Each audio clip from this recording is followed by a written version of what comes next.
Here we have a custom fire alarm made of a Walmart strobe thing. It has an Arduino in it. It has a buzzer, and I'm using the light on it as a strobe. Here's a old thermostat.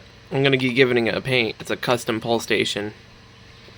Here is my homemade fire alarm panel. Also uses an Arduino. It has a test and silence button. It has a real-time clock for saving logs in it, and it has a relay for the alarm. It has a speaker on it to give you codes.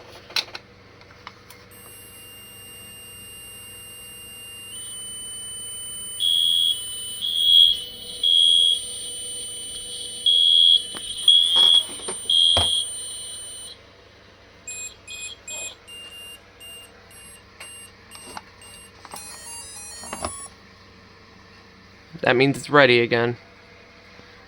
I have a real fire alarm there, but I just built this one.